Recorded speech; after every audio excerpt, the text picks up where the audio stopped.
Hello दोस्तों, कैसे हैं आप सब लोग। मैं दीपक एक बार फिर से आप लोगों का स्वागत करता हूं अपने यूट्यूब चैनल सक्सेस अलार्म पर। दोस्तों, हमने मोस्ट इम्पोर्टेंट जो PYQs थे, जो मतलब जो पहली विगत कक्षा जो परीक्षाएं हैं उनमें आ चुके हैं ज्योग्राफी से रिलेटेड। उनमें से मैंने कुछ जो अपना लैब असिस्टेंट का जो ज्योग्राफी का लैब असिस्टेंट कौन सा ज्योग्राफी का जो अकॉर्डिंग टू सिलेबस है उसमें से कई क्वेश्चन छाटे हैं। ठीक है, टोटल ये 150 क्वेश्चन थे। उसमें से मैंने टॉप 100 क्वेश्चन जो अपने सिलेबस के अकॉर्डिंग है वो छाटे हैं, वो आप लोगों को यहाँ पर देखने हैं। ठीक है, ऐसे ही क्वेश्चन एग्जाम में पूछे जाते हैं। ये आप लोगों को आइडिया हो जाएगा कि एग्जाम में किस प्रकार के क्वेश्चन पूछे जाते हैं। तो चलिए शुरू करते हैं। शुरू करने से पहले मैं आप लोगों से रिक्वेस्ट करना चाहूँगा कि अभी तक आप लोगों ने हमारे चैनल को सब्सक्राइब नहीं किया है तो चैनल को सब्सक्राइब कर लीजिए तथा बेल आइकन को प्रेस कर लीजिए, ताकि आगे आने वाली जो वीडियोस हैं उनकी नोटिफिकेशन आप लोगों को मिल सके। ठीक है दोस्तों, ये जो चैनल है वो ज्योग्राफी वाले जो स्टूडेंट्स हैं उनको संबंधित उनको क्या है, डेडिकेटेड है। ठीक है, तो ये जो आप लोग फर्स्ट ग्रेड की तैयारी कर रहे हो, जिनके ज्योग्राफी सब्जेक्ट है, सेकंड ग्रेड की हो या फिर कोई भी नेट या JRF की तैयारी कर रहा हो, ठीक है, उसके लिए ये चैनल है। ठीक है, तो अगर आप लोग हमसे जुड़ना चाहते हैं तो जुड़िए। ठीक है, तो चलिए शुरू करते हैं। दोस्तों, अपना टेलीग्राम चैनल भी है, जो अपने यूट्यूब चैनल का नाम है सक्सेस अलार्म, वही टेलीग्राम चैनल का नाम है। तो आप चाहो तो वहीं पर जा कर के जुड़ सकते हो हमसे। ठीक है, तो चलिए देखते हैं। क्वेश्चन नंबर 50 हो गए थे, 50 क्वेश्चन कर दिए थे अपन लोगों ने पिछले वाले भाग में। अब क्वेश्चन नंबर 51 देखते हैं। ठीक है, क्वेश्चन नंबर 51 देखते हैं। निम्न में से कौन संभववाद का समर्थक नहीं था?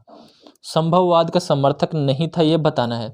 तो विडाल डीला ब्लाश संभववाद से संबंधित थे, ब्लेंचार्ड और जीन ब्रून्स भी संभववाद से संबंधित थे, लेकिन जो एल्सवर्थ हंटिंगटन थे ये निश्चयवाद से संबंध रखते थे। किससे रखते थे? निश्चयवाद से संबंध रखते थे। तो 51 का जो राइट आंसर हो जाएगा ऑप्शन नंबर डी हो जाएगा। ठीक है, क्वेश्चन नंबर 52 देखते हैं।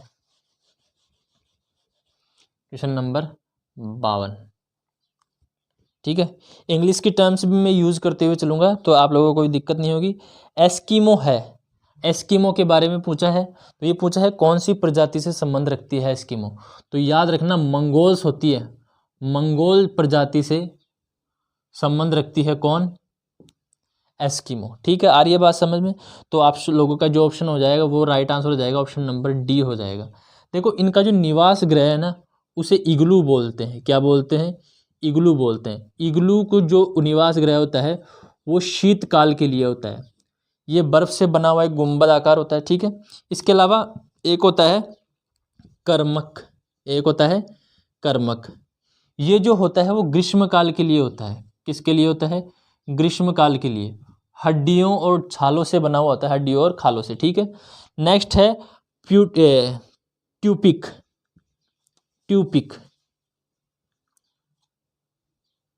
ट्यूपिक। ये जो होता है वो ग्रीष्मकाल में बनाया जाता है। जो पोलर बियर्स होते हैं उनका शिकार करने के लिए इस प्रकार के घर बनाया जाता है। शिकार के लिए बनाया जाता है ट्यूपिक, ग्रीष्मकाल में रहने के लिए बनाया जाता है कर्मक, और शीतकाल में रहने के लिए क्या बनाते हैं? इग्लू बनाते हैं। कौन है? एस्किमोज है, जो मंगोलाइड्स प्रजाति से संबंध रखते हैं। ठीक है, क्वेश्चन नंबर 53 देखिए। क्वेश्चन नंबर 53, क्वेश्चन नंबर 53 है सिविलाइजेशन एंड क्लाइमेट। ठीक है, सिविलाइजेशन एंड क्लाइमेट, जलवायु और सभ्यता, ये जो बुक है वो किसने लिखी थी? तो इसके लेखक है एल्सवर्थ हंटिंगटन, एल्सवर्थ हंटिंगटन ने लिखी थी ये पुस्तक। तो 53 का जो राइट आंसर होगा ऑप्शन नंबर सी हो जाएगा। ठीक है, क्वेश्चन नंबर 54 देखिए। क्वेश्चन नंबर 54 है ऊनी या छल्लेदार बाल, गोल सिर, चौड़े और चपटे नाक, थोड़े उभरे हुए जबड़े, ये किसके लक्षण हैं? तो ये निग्रिटो प्रजाति के लक्षण हैं। किसके लक्षण हैं? निग्रिटो प्रजाति के लक्षण हैं। ह्यूमंस को 3 प्रजातियों में बांटा गया है मुख्य तौर पर, काकेसाइड्स, निग्रोज एंड जो मंगोल्स। ठीक है, तो ये जो लक्षण है वो किसके हैं? निग्रोज के, निग्रिटोज के हैं। ठीक है, आ रही है बात समझ में? तो 54 का जो राइट आंसर हो जाएगा वो ऑप्शन नंबर 3 हो जाएगा, या ऑप्शन नंबर सी। ठीक है, क्वेश्चन नंबर 55 देखते हैं। क्वेश्चन नंबर 55, इंडोनेशिया के पिग्मी होते हैं। इंडोनेशिया में जो पिग्मी जनजाति पाई जाती है, इंडोनेशिया में जो पिग्मीज होते हैं वो कौन सी प्रजाति से रिलेटेड होते हैं? तो ये निग्रोइड्स होते हैं। कौन होते हैं? निग्रोइड्स होते हैं। कौन होते हैं? निग्रोइड्स होते हैं। तो 55 का जो राइट आंसर हो जाएगा ऑप्शन नंबर बी हो जाएगा। याद रखना इन चीज़ों को, ये क्वेश्चन ऐसे कैसे पूछे जा सकते हैं आप लोगों को एग्जाम में, ठीक है। क्वेश्चन नंबर 56 देखिए। क्वेश्चन नंबर 56 है, राजस्थान में निम्नांकित जिलों में से कौन सा प्रमुख सोयाबीन उत्पादक है? सोयाबीन उत्पादक, सोयाबीन उत्पादक है। तो ये देखिए, ये आप लोगों को पता होना चाहिए। राजस्थान में जो सोयाबीन की फसल है वो अभी नई नई है, और ये ज़्यादातर कहाँ पर उगाई जाती है? हाड़ौती पठार क्षेत्र में उगाई जाती है। हाड़ौती क्षेत्र में उगाई जाती है। और हाड़ौती क्षेत्र में कौन कौन से जिले आते हैं? कोटा, बूंदी, बारा और झालावाड़। अब इन चारों में से ऑप्शन में कौन सा दे रखा है? इन चारों में से ऑप्शन में दे रखा है 12। तो आप लोगों का जो राइट आंसर होगा 56 का, वो हो जाएगा option number A, right answer हो जाएगा। लेकिन वैसे अगर देखा जाए तो सर्वाधिक कहाँ पर उगाया जाता है? झालावाड़ में उगाया जाता है। सर्वाधिक कहाँ पर उगाया जाता है? झालावाड़ में। लेकिन यहाँ झालावाड़ ऑप्शन में नहीं है, ठीक है। आ रही है बात समझ में? सबसे ज़्यादा भारत में सबसे ज़्यादा सोयाबीन जो उगाया जाता है वो मध्य प्रदेश में उगाया जाता है। कहाँ पर उगाया जाता है? मध्य प्रदेश में। इसीलिए मध्य प्रदेश को सोयाबीन राज्य की संज्ञा दी गई है। सोयाबीन राज्य की संज्ञा दी गई है। इसमें से प्रोटीन भी निकलता है, यानी कि इसमें से 43% के आसपास प्रोटीन है और 20% के आसपास इसमें जो है सोयाबीन का तेल निकाला जाता है। इसीलिए इसे क्या कहा जाता है? चमत्कारी फसल भी कहा जाता है। क्या कहा जाता है? चमत्कारी फसल भी कहा जाता है इसे। आ रही है बात समझ में? तो सोयाबीन के बारे में इतने फैक्ट्स आप लोगों को याद होने चाहिए। हाड़ौती पठार से रिलेटेड है, ठीक है। और हाड़ौती पठार से रिलेटेड कोई सा भी जिला इनमें से आप लोगों को राइट कर देना है। क्वेश्चन नंबर 57 देखते हैं।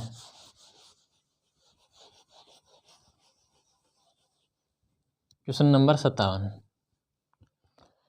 समुद्र का स्थल की ओर बढ़ना एक उदाहरण है, ठीक है।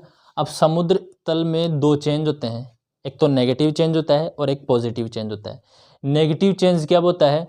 जब समुद्र का स्तर गिर जाता है, मतलब उसमें पानी की कमी आ जाती है और वो धीरे धीरे धरातल से, जो समुद्र तटीय भाग है उनसे दूर चला जाता है। क्यों? क्योंकि पानी का कमी होगी तो उसका तल क्या होगा? पानी नीचे बैठेगा, ठीक है। वाष्पीकरण, वो जो ऊपर पानी था वो तो वाष्पीकरण होकर के उड़ जाएगा, और बाकी का जो पानी था वो पानी अंदर आ नहीं रहा। तो पहले अगर यहाँ पर था तो बाद में यहाँ पर हो जाएगा। मतलब इतनी दूर का जो पहले जल में डूबा हुआ भाग था स्थल का, वो अब क्या हो गया? दिखाई देने लग गया। इसका मतलब समुद्र तल में ऋणात्मक परिवर्तन हुआ है। आ रही है बात समझ में? यानी कि इस स्थल भाग से, समुद्र का स्थल भाग से पीछे की हटना क्या कहलाता है?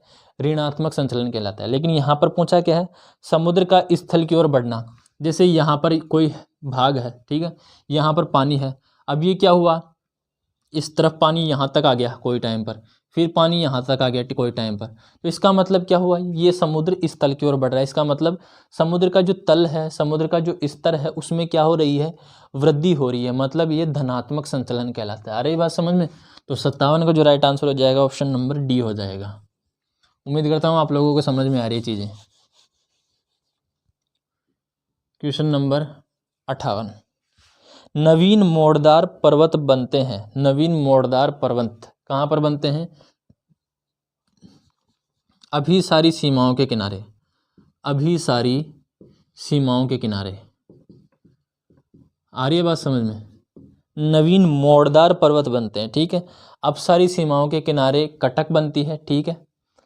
जो उनमें जो पृथ्वी से लावा निकलता है उस वो जम जाता है और कटक बनकर कटक निर्माण हो जाता है। सबसे ज़्यादा ये जो कटक होती है वो समुद्रों के अंदर देखी जाती है। अभिसारी प्लेट क्या होती है? जब दो प्लेटें आमने सामने एक दूसरे की तरफ आ रही है तो उनके बीच में जो अवसाद होता है वह वलन के रूप में ऊपर उठ जाता है, जिससे किसका निर्माण होता है? मोड़दार पर्वतों का निर्माण होता है। उदाहरण के लिए अपना हिमालय। हिमालय क्या है? एक नवीन मोड़दार पर्वत है। क्या है? नवीन मोड़दार पर्वत है। तो 58 का जो राइट आंसर हो जाएगा ऑप्शन नंबर बी हो जाएगा, ठीक है। अभिसारी का मतलब होता है डिस्ट्रक्टिव प्लेट्स, ठीक है। और अपसारी का मतलब होता है कंस्ट्रक्टिव प्लेट्स, ठीक है, अभिसरण होता है, ठीक है। नेक्स्ट है 59, क्वेश्चन नंबर 59 है, निम्नलिखित में से कौन अक्रिय गैस है। अक्रिय गैसों की कूट पूछा है आप लोगों को। तो ये जो चारों गैस हैं आप लोगों के पास, हीलियम वगैरह, हीलियम हो गया, क्रिप्टॉन हो गया, नियोन हो गया, जिनोन हो गया, ये चारों क्या है, अक्रिय गैस है, ठीक है। तो ऑप्शन नंबर ए आप लोगों का राइट आंसर हो जाएगा, ऑप्शन नंबर ए, ठीक है। क्वेश्चन नंबर 60 देखते हैं, जितना ही अधिक गर्म पिंड होगा उससे उतनी ही अधिक लघु तरंगों वाली ऊर्जा का विकिरण होगा। ये कथन आप लोग याद रखना, अभी कथन और कारण वाले क्वेश्चंस में ये कथन आ सकता है, यानी कि कोई भी पिंड जितना अधिक ज़्यादा गर्म होगा उससे उतनी ही लघु विकिरण निकलेगी, और जो जितना अधिक ठंडा होगा उससे उतनी ही दीर्घ तरंगें निकलेगी। जैसे सूर्य है, तप्त है, गर्म है, आग उगलता रहता है, उससे क्या आती है, लघु तरंगें आती है, लघु तरंग दैर्ध्य की विकिरण से आती है। जब पृथ्वी गर्म होती है, सूर्य की तुलना में बहुत कम गर्म होती है, ठीक है, तो वो क्या करती है, दीर्घ तरंग दैर्ध्य की जो किरणें होती है, विकिरणें होती है, उनको छोड़ती है, ठीक है। तो ये बात जो सही है वो आप लोगों को याद रखनी है। असर्शन रीजन में, क्वेश्चन में असर्शन के तौर पर आ सकती है ये चीज़, ठीक है, कि जो चीज़ जितनी ज़्यादा गर्म होगी वो उतनी ही लघु विकिरण छोड़ेगी, ठीक है। तो ये किसका नियम था, ये प्लांक का नियम था। 60 नंबर क्वेश्चन का जो राइट आंसर होगा ऑप्शन नंबर सी हो जाएगा, कि ये प्लांक का नियम था, ठीक है। क्वेश्चन नंबर 61 देखते हैं, 10 डिग्री चैनल विभाजित करता है, सब लोगों को पता होना चाहिए, ग्रेट अंडमान को निकोबार द्वीप समूह से अलग करता है। तो 61 का जो राइट आंसर हो जाएगा ऑप्शन नंबर डी हो जाएगा, ठीक है। क्वेश्चन नंबर 62 ऑप्शंस के अनुसार डी हो जाएगा उसका। क्वेश्चन नंबर 62 है, निम्नलिखित में से कौन सा एकल संसाधन है। एकल संसाधन का मतलब जो अकेला मिलता है, और क्रायोलाइट, क्रायोलाइट क्या होता है, अकेला मिलता है, तो ये एकल संसाधन हो गया, ठीक है। तो 62 का जो राइट आंसर हो जाएगा ऑप्शन नंबर ए हो जाएगा। याद रखना इन चीज़ों को, ये ऐसे क्वेश्चन पूछे जाते हैं। क्वेश्चन नंबर 63, क्वेश्चन नंबर 63 है, निम्न राज्यों में से कौन सा संयुक्त राज्य अमेरिका की मक्का पेटी में स्थित नहीं है। नहीं है पूछा गया है, तो मक्का पेटी आप लोग याद रखना, इसमें उटाह जो राज्य है वो शामिल नहीं किया गया है। तो 63 का जो राइट आंसर होगा ऑप्शन नंबर डी हो जाएगा, ठीक है। क्वेश्चन नंबर 64 देखते हैं, क्वेश्चन नंबर 64 है, परिहिमानी दृश्य भूमि उत्पन्न होता है, ठीक है। पेरीग्लेशियल जो रीजन है वो किसके कारण उत्पन्न होता है। तो पेरीग्लेशियल रीजन में एक तो होता है परमाफ्रोस्ट और एक होता है एक्टिव लेयर। तो एक्टिव लेयर जब पिघलती है उसमें ही फ्रोजन होता है, और उसमें ही जो थॉविंग होती है वो होती है, मतलब जमती और पिघलती है। तो इसके कारण कौन सी क्रिया होती है, अनाच्छादन की क्रिया होती है, डेनुडेशन की प्रोसेस होती है, ठीक है। इसीलिए बनती है परिहिमान्य जो दृश्य भूमियाँ है वो, ठीक है। Option number B right answer हो जाएगा। क्वेश्चन नंबर 65 देखते हैं, क्वेश्चन नंबर 65 है, ब्राज़ील में स्थानांतरी कृषि जानी जाती है। ब्राज़ील में जो स्थानांतरी कृषि होती है उसे किस नाम से जाना जाता है। जो पिछला जो भाग हुआ था इस वीडियो का, उसमें मैंने बताया था आप लोगों को कि ब्राज़ील में कौन सी की जाती है। तो ब्राज़ील में की जाती है रोका। ब्राज़ील में क्या की जाती है, रोका नाम से स्थानांतरित कृषि की जाती है। इसके अलावा मिल्पा की जाती है युकाटन चैनल के आसपास, युकाटन चैनल के आसपास। इसके अलावा मैक्सिको, ये सब क्या है, युकाटन चैनल क्या है, मध्य अमेरिकी देश है, ठीक है। इसके अलावा मैक्सिको में भी मिल्पा नाम से की जाती है, ठीक है, स्थानांतरित कृषि। तो 65 का जो राइट आंसर होगा ऑप्शन नंबर डी हो जाएगा। क्वेश्चन नंबर 66 देखते हैं, क्वेश्चन नंबर 66 है, सुमेलित करना है, ठीक है। डेट्रॉइट दे रखा है, पिट्सबर्ग दे रखा है, हैम्बर्ग दे रखा है, ओसाका दे रखा है, ठीक है। तो डेट्रॉइट तो आप लोग यार रट लेना, ये तो क्वेश्चन पूछा जाता है। तो डेट्रॉइट किसके लिए प्रसिद्ध है, ऑटोमोबाइल के लिए, ऑटोमोबाइल के लिए, ठीक है। ऑटोमोबाइल का मतलब जो भी गाड़ियां हैं, वाहन गाड़ियां, ठीक है। नेक्स्ट है पिट्सबर्ग, ये लोहा इस्पात के लिए प्रसिद्ध है। पिट्सबर्ग किसके लिए प्रसिद्ध है, लोहा इस्पात के लिए प्रसिद्ध है, ठीक है। इसके अलावा हैम्बर्ग जर्मनी पोत निर्माण के लिए, पोत निर्माण के लिए हैम्बर्ग। और इसके अलावा ओसाका जापान है सूती वस्त्र के लिए, सूती वस्त्र के लिए। तो आप लोगों का जो राइट आंसर हो जाएगा वो कौन सा आ जाएगा? 2, 1, 3 और 4। 2, 1, 3 और 4 कौन से में है? 2, 1, 3 और 4 ऑप्शन नंबर ए में है। ठीक है, क्वेश्चन नंबर 66 का ऑप्शन नंबर ए हो जाएगा।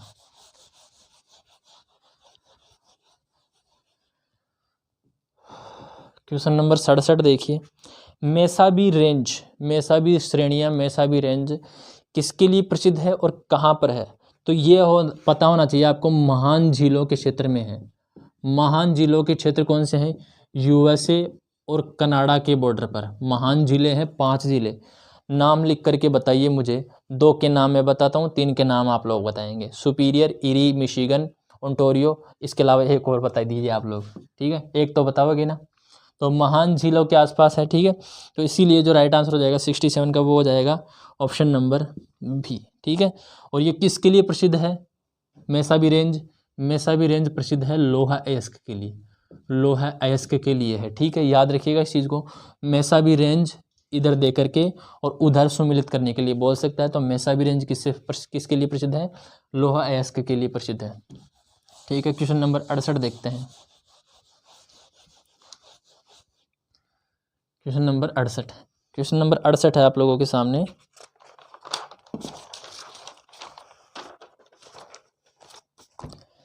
जापान का निम्न में से कौन सा औद्योगिक प्रदेश कार उद्योग के लिए प्रसिद्ध है?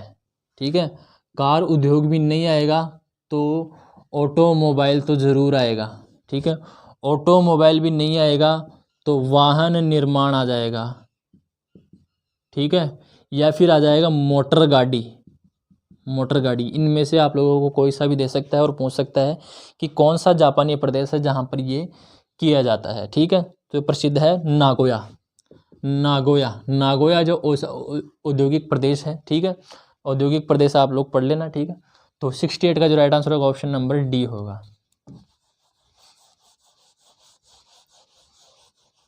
क्वेश्चन नंबर 69, क्वेश्चन नंबर 69 है, नेचर ऑफ ज्योग्राफी शीर्षक पुस्तक के लेखक कौन है?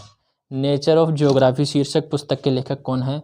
तो हार्टशॉर्न, हार्टशॉर्न जो है वो नेचर ऑफ ज्योग्राफी के लेखक है। तो 69 का जो राइट आंसर हो जाएगा ऑप्शन नंबर ए हो जाएगा।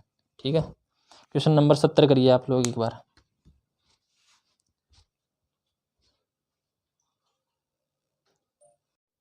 क्वेश्चन नंबर 70 करिए आप लोग। क्वेश्चन नंबर 70,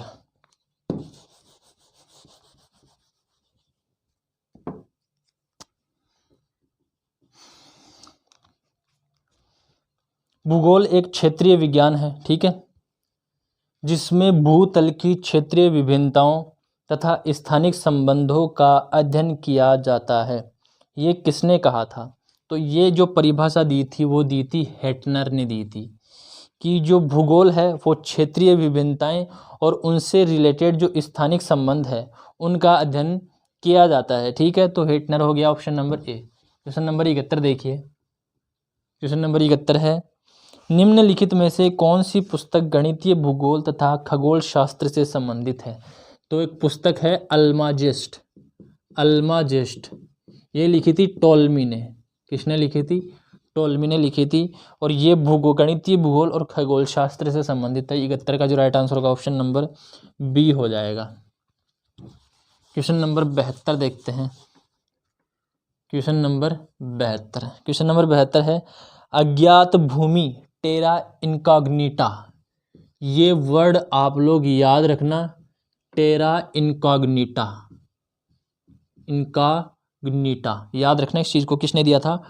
टोल्मी ने दिया था, टोल्मी ने। ठीक है, तो 72 का जो राइट आंसर होगा ऑप्शन नंबर डी हो जाएगा। सभी लोग याद रखना इसको, नेट वाले हो, जेआरएफ वाले हो, फर्स्ट ग्रेड वाले हो, लैब असिस्टेंट वाले हो। ठीक है, क्वेश्चन नंबर 73 देखिए, 73, निम्नलिखित में से किस भूगोलवेत्ता ने मेक्सिको की रेड इंडियन सीमांत बस्ती का अध्ययन व वर्णन किया था? तो ये थे डी सेलिसबरी, कार्ल ओ सावर। कौन थे? C.O. सावर। कौन थे? C.O. सावर थे, जिन्होंने रेड इंडियन सीमांत बस्ती का अध्ययन किया था। और इनका जो कॉन्सेप्ट था वो था सांस्कृतिक भूदृश्य या फिर कह सकते हैं कल्चरल लैंडस्केप। कल्चरल लैंडस्केप किसने दिया था? कार्ल ओ सावर ने दिया था। याद रखना इस चीज को। 53 का जो राइट आंसर होगा ऑप्शन नंबर डी हो जाएगा। क्वेश्चन नंबर 73 हो गया था, 74, 53 नहीं वो 73 था। क्वेश्चन नंबर 74 देखिए, कूट दे रखे हैं आप लोगों के पास, सॉरी सुमेलित करना है, ठीक है।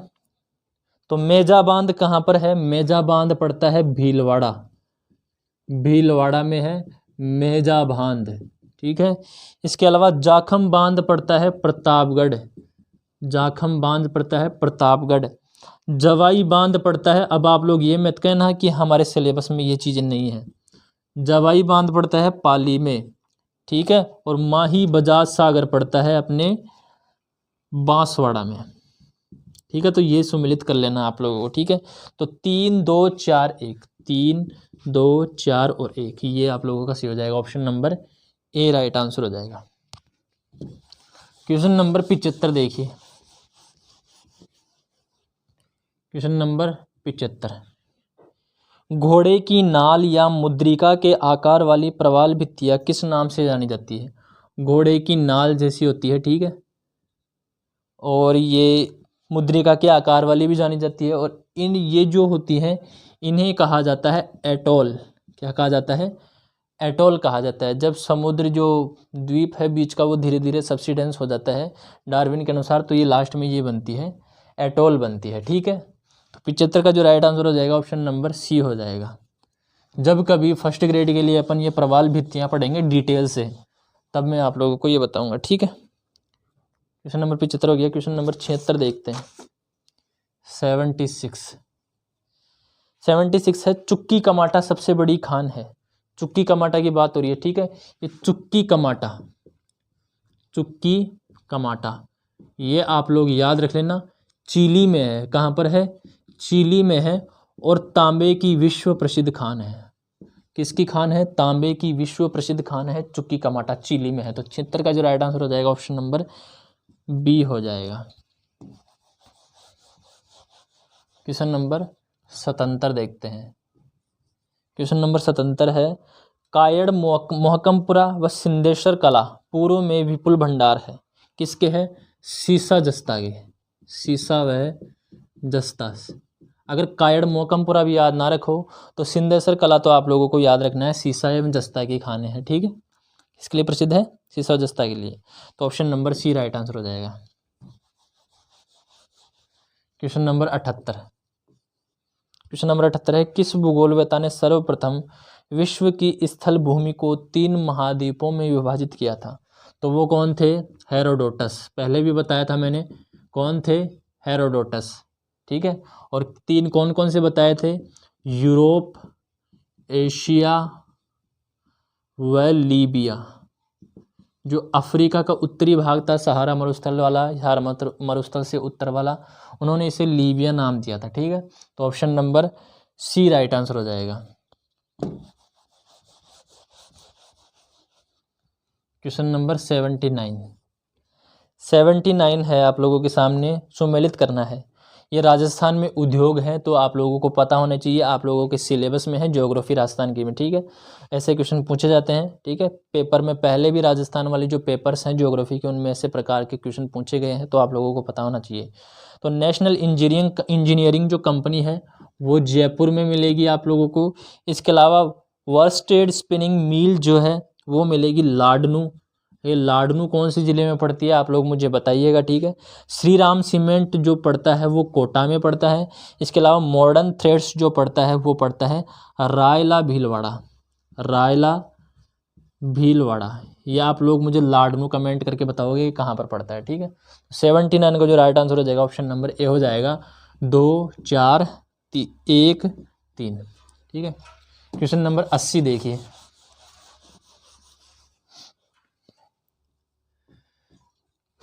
क्वेश्चन नंबर 80 है दोस्तों। मैं केवल आज आप लोगों को क्वेश्चन ही करवा पाऊंगा क्योंकि मेरी तबीयत खराब है। क्वेश्चन नंबर 80 है, निम्नलिखित में से कौन सा समूह है उनके औसत वार्षिक वर्षा के अनुसार अवरोही क्रम में व्यवस्थित है। अवरोही क्रम का मतलब होता है पहले तो आप लोगों को बताना है सबसे ज़्यादा वाला, यानी कि सबसे ज़्यादा वर्षा कहाँ होती है, फिर धीरे धीरे होते होते सबसे कम बताना है ऑप्शंस के अनुसार। तो ऑप्शन आप लोगों का डी राइट आंसर हो जाएगा इसके अंदर की बूंदी, फिर अजमेर, फिर नागौर और फिर गंगानगर। ठीक है, बूंदी में ज़्यादा क्यों होती है, ये क्योंकि ये हाड़ौती प्रदेश वाला है, और हाड़ौती प्रदेश में क्या होती है, वर्षा ज़्यादा होती है। तो पहले नंबर पे कौन सा आ जाएगा, बूंदी। फिर उत्तर में चलेंगे अजमेर, फिर नागौर, फिर लास्ट में गंगानगर आ जाएगा। तो ऑप्शन नंबर डी हो जाएगा। ठीक है, इसे समझ के करना है।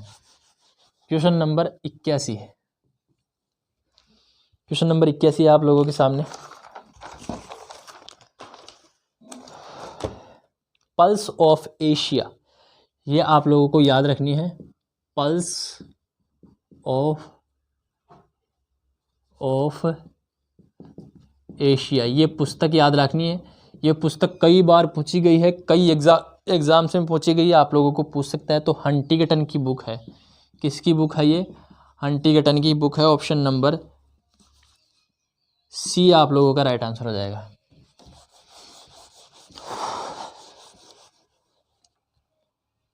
क्वेश्चन नंबर 82,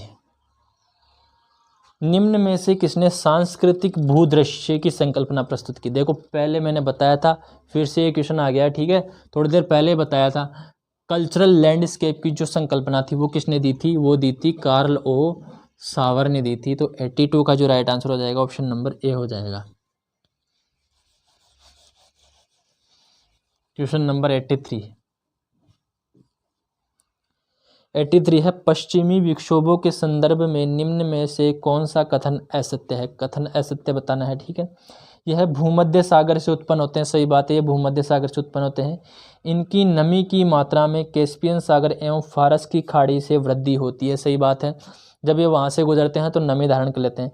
ये भारत कभी भी अधिविष्ट अवस्था में नहीं पहुँचते हैं। अधिविष्ट का मतलब होता है ऑक्लूडेड फ्रंट के रूप में, और ये ऑक्लूडेड फ्रंट के रूप में ही आते हैं, लेकिन यहाँ पर क्या दे रखा है, अधिविष्ट अवस्था में नहीं पहुँचते हैं। ठीक है, तो ये आप लोगों का जो है वो असत्य हो जाएगा। ठीक है, ऑप्शन नंबर सी असत्य हो जाएगा, क्योंकि ये ऑक्लूडेड फ्रंट के रूप में ही यहाँ पर पहुँचते हैं और उसी रूप में यहाँ पर वर्षा करवाते हैं, इसीलिए तो इन्हें पश्चिमी विक्षोभ कहा जाता है। ठीक है, ये एक प्रकार का आप लोग कह सकते हैं शीतोष्ण कटिबंधीय चक्रवात का रूप है। ठीक है, तो जो पछुआ हवाओं के सहारे या जो जेट स्ट्रीम्स हैं उनके सहारे चलता है। ठीक है, नेक्स्ट है, इन विक्षोभों को भारत में लाने में जेट स्ट्रीम की महत्वपूर्ण भूमिका होती है। आ गई ना बात, तो ऑप्शन नंबर सी आप लोगों का राइट आंसर हो जाएगा कि ये जो ऑप्शन नंबर सी है वो पश्चिमी विक्षोभों के बारे में असत्य है। क्वेश्चन नंबर 84 देखिए, 84 है आप लोगों के सामने। भारत में बंजर भूमि विकास कार्यक्रम क्रियान्वित होता है। ये क्वेश्चन कई बार पूछा गया है, आगे भी पूछ सकता है। ये क्रियान्वित होता है ग्रामीण विकास एवं पंचायती राज विभाग द्वारा।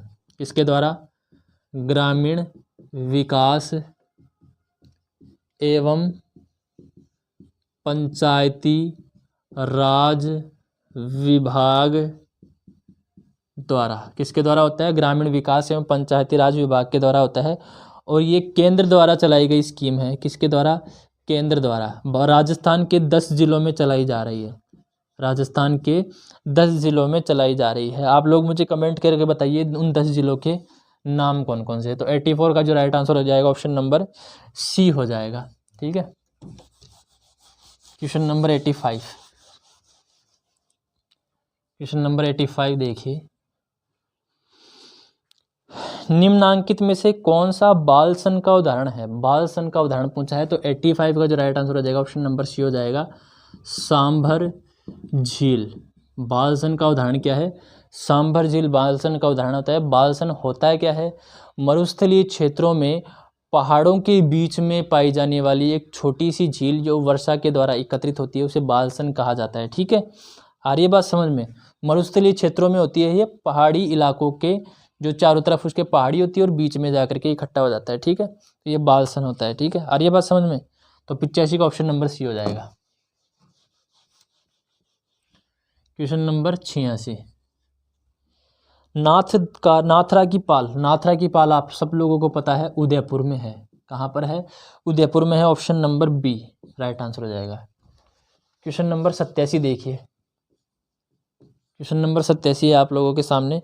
कालागुमान खान क्षेत्र प्रसिद्ध है? कालागुमान खान क्षेत्र पता होना चाहिए आप लोगों को। कालागुमान कहाँ पर है ये भी पता होना चाहिए, क्योंकि ये पूछा जाता है। कालागुमान है राजसमंद में। कहाँ पर है? राजसमंद है। किसके लिए प्रसिद्ध है? पन्ना के लिए प्रसिद्ध है। इसे हरी अग्नि भी कहते हैं, हरी अग्नि भी कह सकते हैं, या इसे एमरल्ड भी कहते हैं, एमरल्ड भी कहते हैं। ठीक है, तो कालागुमान कहाँ पर है? राजसमंद में। ये क्वेश्चन भी पूछा जा सकता है आप लोगों को कि पन्ना के लिए प्रसिद्ध कालागुमान खान कौन से जिले में है? तो राजसमंद जिले में है। तो 87 का जो राइट आंसर हो जाएगा ऑप्शन नंबर बी हो जाएगा। क्वेश्चन नंबर 88 देखते हैं। Question number 88, Chambal fertilisers and chemicals limited Rajasthan के किस जिले में स्थित है? सब लोगों को पता है कोटा में है। ठीक है, Chambal fertilisers and chemicals limited कहाँ पर है? कोटा में है। तो 88 का ऑप्शन नंबर ए हो जाएगा। ये आप लोग सब लोगों को पता होना चाहिए, नॉर्मल सी चीज है। क्वेश्चन नंबर 89, क्वेश्चन नंबर 89 है आप लोगों के सामने। खड़ीन है, खड़ीन क्या है? खड़ीन, क्या खड़ीन कोई जनजाति है? क्या जल संरक्षण तकनीक है? क्या वन संरक्षण तकनीक है? या जनजाति या कोई गांव है? तो खड़ीन क्या है? एक जल संरक्षण तकनीक है, जल संरक्षण तकनीक है। और वो भी किस प्रकार की? परंपरागत, परंपरागत जल संरक्षण की एक तकनीक है। आप लोगों को पूछ सकता है खड़ीन क्या है, ऑप्शन में दे सकता है आधुनिक जल संरक्षण तकनीक या फिर परंपरागत जल संरक्षण तकनीक। तो ये किस प्रकार की है? परंपरागत जल संरक्षण तकनीक है। टाँका वगैरह होगा, ठीक है। इसके अलावा पायतान हो गया, इसके अलावा मदार, मदार आप लोगों को पता होना चाहिए होता क्या है। ठीक है, तो 89 का जो राइट आंसर हो जाएगा ऑप्शन नंबर, आगोर क्या हो गया? ऑप्शन नंबर बी होता है। ठीक है, क्वेश्चन नंबर 90, बावड़ी वगैरह जो भी है, टोबा, नेहटा, वो सब आप लोगों को पता होना चाहिए। ठीक है, 89 हो गया। क्वेश्चन नंबर 90 देखिए, पूछे जाते हैं इनसे क्वेश्चन। ठीक है, पुराणों का भूगोल, ज्योग्राफी ऑफ पुराण्स किसने लिखी थी? तो उनके नाम था S.M. अली। कौन थे? S.M. अली नाम था। Option number B, geography of Puranas, पुराणों का भूगोल। क्वेश्चन नंबर 91 देखिए, क्वेश्चन नंबर 91 है आप लोगों के सामने। मोहर और विस्क असंतत्य पृथक करती है। अब देखिए, मैं आप लोगों को एक ट्रिक बताता हूँ।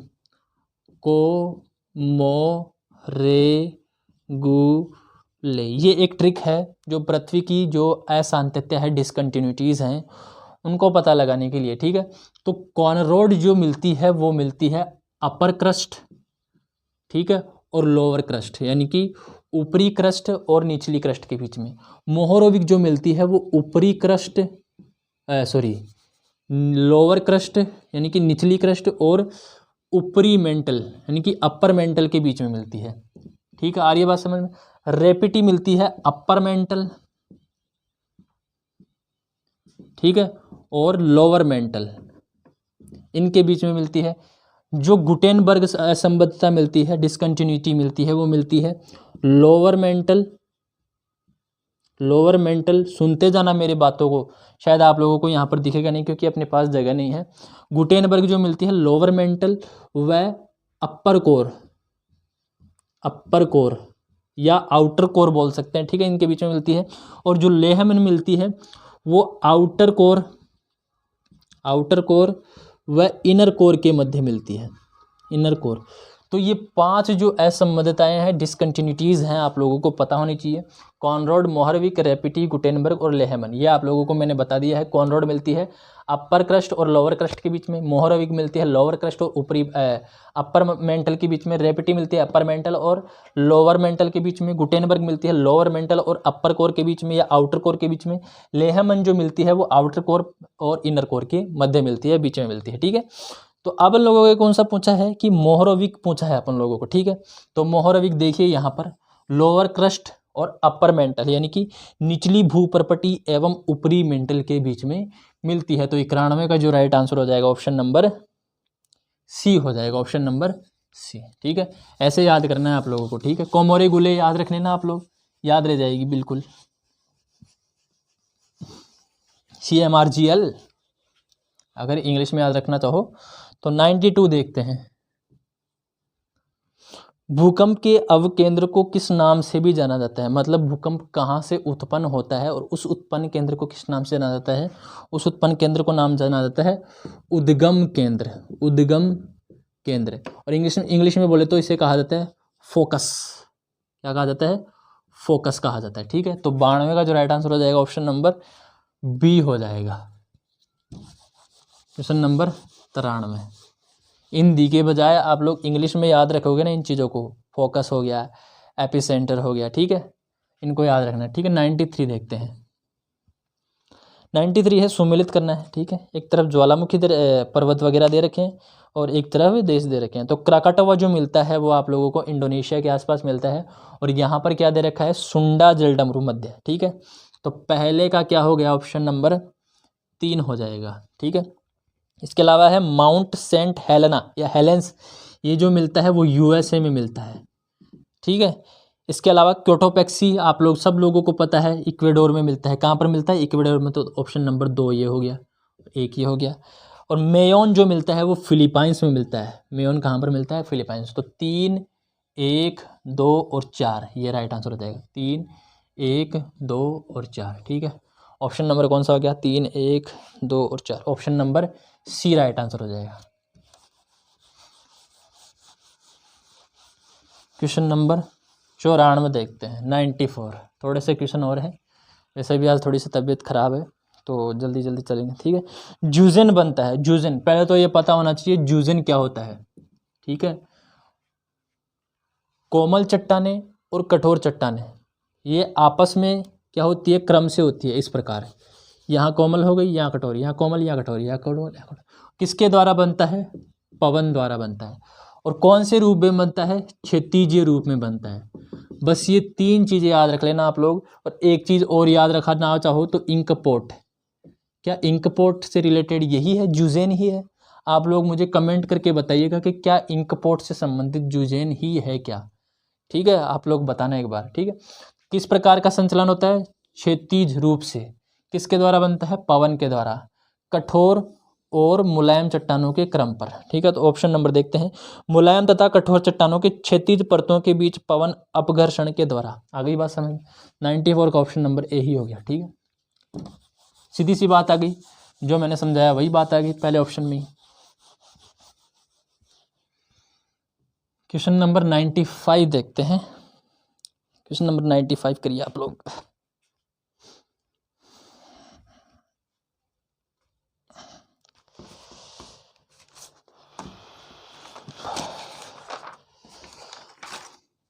दो चार क्वेश्चन और कर लेते हैं।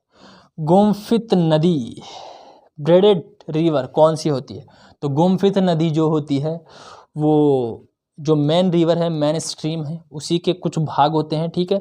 और वे लास्ट के अंदर जो डेल्टा वाले क्षेत्र हैं वहाँ पर बनते हैं लगभग। तो नदी के निचले भाग के प्रवाह की जो नदियाँ होती है वो गुम्फित नदियाँ होती है, इसलिए ऑप्शन नंबर डी हो गया, ठीक है। पढ़ लेना आप लोग एक बारी से, थक गया हूँ मैं। निम्न में से कौन सी वायुमंडल की स्थिर गैस नहीं है। स्थिर गैस का मतलब होता है जो वायुमंडल में कॉन्स्टेंटली रहती है, मतलब जिसके जो वॉल्यूम होती है, जिसकी जो वॉल्यूम होती है उसमें कोई भी चेंज नहीं आता है।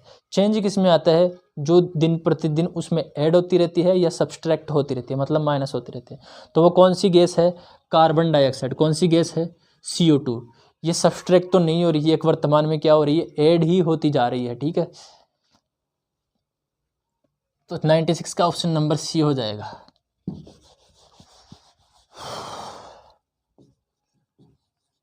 क्वेश्चन नंबर 97 देखिए, प्रमुख रूप से वायुमंडल का तापन होता है। वायुमंडल प्रमुख रूप से गर्म किससे होता है, सूर्य से आने वाली किरणों से गर्म नहीं होता है। वायुमंडल गर्म होता है जो पृथ्वी के द्वारा जो विकिरण निकलती है दीर्घ तरंग दैर्घ्य उससे होता है। तो टेरेस्ट्रियल रेडिएशन से जो है वो वायुमंडल अपना गर्म होता है। तो टेरेस्ट्रियल रेडिएशन वाला कौन सा हो गया, ऑप्शन नंबर ए हो गया, दीर्घ तरंग दैर्घ्य, ठीक है, लॉन्ग वेव, ठीक है। 98 देखिए, वायु में जलवाष्प की अधिकतम मात्रा होती है। तो वायु में जलवाष्प की मात्रा होती है अधिकतम 4%, और 4% के आसपास कौन सा ऑप्शन है इसमें, 5% वाला है। अगर 5% भी हो तो आप लोग करके आ जाना उसको। अगर 4% दे रखा हो तो 4% आप लोगों को सही रखना है। तो 98 का जो राइट आंसर होगा ऑप्शन नंबर डी हो जाएगा। क्वेश्चन नंबर 99, वायु के क्षैतिज संचरण के कारण ऊष्मा के स्थानांतरण को कहते हैं। देखिए मैंने आप लोगों को किस टाइम पर पढ़ाया था और ये क्वेश्चन आया हुआ है PYQs में, ठीक है। मैंने आप लोगों को 3-4 चीज़ें पढ़ाई थी, कंडक्शन हो गया, कन्वेक्शन हो गया, एडवेक्शन हो गया, ठीक है। ये चीज़ें पढ़ाई थी मैंने आप लोगों को कुछ टाइम पहले। तो ये जो प्रोसेस है क्षैतिज संचरण, ठीक है, एक स्थान से दूसरे स्थान पर अगर ऊपर की तरफ जाते हैं तो उसे कन्वेक्शन बोलते हैं। क्या बोलते हैं? कन्वेक्शन या संवहन बोलते हैं। लेकिन क्षैतिज रूप से वायु का ऊष्मा का स्थानांतरण जो होता है उसे बोलते हैं एडवेक्शन। क्या बोलते हैं? एडवेक्शन बोलते हैं, या फिर कह सकते हैं आप लोग अभिवहन। अभिवहन। तो 99 का जो राइट आंसर होगा ऑप्शन नंबर ए हो जाएगा।